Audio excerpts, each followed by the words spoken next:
4টাରେ ବାଜିବ ସାଇରନ୍। 12ଟି ସ୍ଥାନରେ କରାଯିବ ମକ୍ ଡ୍ରିଲ୍। କାଲିଠୁ ଆରମ୍ଭ ହେବ, ସପ୍ତାହେ ପର୍ଯ୍ୟନ୍ତ ଚାଲିବ। ସତର୍କ କରିବା ସହ 5 ମିନିଟ୍ ବାଜିବ ଏହି ସାଇରନ୍। ସମସ୍ତେ ଭାଗ ନେବାକୁ ଅପିଲ କରିଛନ୍ତି ଅଗ୍ନିଶମ ଡିଜି। କାଲି ଉପକୂଳ ଓ ନିର୍ଦ୍ଦିଷ୍ଟ ସହରାଞ୍ଚଳରେ ହେବ ଏହି ମକ୍ ଡ୍ରିଲ୍। ମକ୍ ଡ୍ରିଲ୍ ନେଇ ଆଜି ଦେଶର ବିଭିନ୍ନ ସ୍ଥାନରେ ଚାଲିଛି ଅଭ୍ୟାସ। ସାଇରନ୍ ବାଜିଲେ କ'ଣ କରିବେ ସେ ନେଇ କରାଯାଉଛି ସଚେତନ। ଯୁଦ୍ଧ ସମୟରେ କି ପଦକ୍ଷେପ ନେବାକୁ ହେବ ତାକୁ ନେଇ ଏହି ମକ୍ ଡ୍ରିଲ୍ରେ ଶିଖାଯିବ। ଏୟାର ରେଡ୍ ୱାର୍ଣ୍ଣିଂ ସାଇରନ୍ ବାଜିଲେ କ'ଣ କରିବାକୁ ହେବ ତା ଉପରେ ମକ୍ ଡ୍ରିଲ୍ ହେବ। ସେହିପରି ସାଧାରଣ ନାଗରିକ, ଛାତ୍ରଛାତ୍ରୀଙ୍କୁ ତାଲିମ ଦିଆଯିବ। ଯୁଦ୍ଧ ସମୟରେ ଜଣେ ନାଗରିକ କିପରି କଠିନ ପରିସ୍ଥିତିରେ କେବଳ ନିଜକୁ ନୁହେଁ ବରଂ ଅନ୍ୟମାନଙ୍କୁ ମଧ୍ୟ ସାହାଯ୍ୟ କରିପାରିବ ସେ ନେଇ ମକ୍ ଡ୍ରିଲ୍ରେ ଉପାୟ ଜଣାଇ ଦିଆଯିବ। ରାତିରେ କିଭଳି ସହରକୁ ସମ୍ପୂର୍ଣ୍ଣ ଅନ୍ଧକାର କରାଯିବ ସେ ନେଇ ମକ୍ ଡ୍ରିଲ୍ ହେବ। ସେହିପରି ଆବଶ୍ୟକ ସ୍ଥଳେ ଲୋକଙ୍କୁ ଖାଲି କରାଯିବ। ଏହି ପ୍ଲାନିଂ କିଭଳି ହେବ ମକ୍ ଡ୍ରିଲ୍ ବେଳେ ତାର ରିହର୍ସାଲ କରାଯିବ।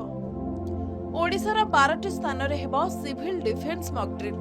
ବାଲେଶ୍ୱର, କୋରାପୁଟ, ଭୁବନେଶ୍ୱର ଓ ଗୋପାଳପୁରରେ ମକ୍ ଡ୍ରିଲ୍ କରାଯିବ। ସେହିପରି ହୀରାକୁଦ, ପାରାଦୀପ, ରାଉରକେଲା ଓ ଭଦ୍ରକରେ ବି ହେବ। ଏହାସହ ଢେଙ୍କାନାଳ, ଜଗତସିଂହପୁର, କେନ୍ଦ୍ରାପଡ଼ା ଓ ତାଳଚେରରେ ମକ୍ ଡ୍ରିଲ୍ କରାଯିବା ନେଇ ନିଷ୍ପତ୍ତି ନିଆଯାଇଛି।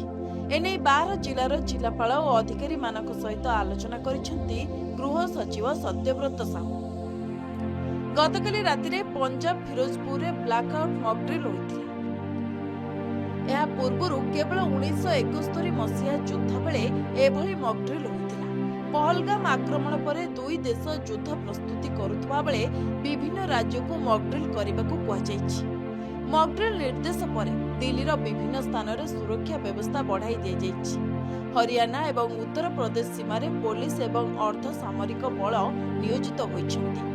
ସମସ୍ତ ଡିସିପି ନିଜ ନିଜ ଅଞ୍ଚଳର ସୁରକ୍ଷା ବ୍ୟବସ୍ଥାକୁ ବ୍ୟକ୍ତିଗତ ଭାବେ ତଦାରଖ କରୁଛନ୍ତି। ଭିଡ଼ ସ୍ଥାନଗୁଡ଼ିକରେ କଡ଼ା ନଜର ରଖାଯାଇଛି। ତେବେ ଜମ୍ମୁ କାଶ୍ମୀରର ପହଲଗାମରେ ଆତଙ୍କବାଦୀ ଆକ୍ରମଣ ପରେ ସାରା ଦେଶରେ ଅସନ୍ତୋଷ ଦେଖିବାକୁ ମିଳିଛି।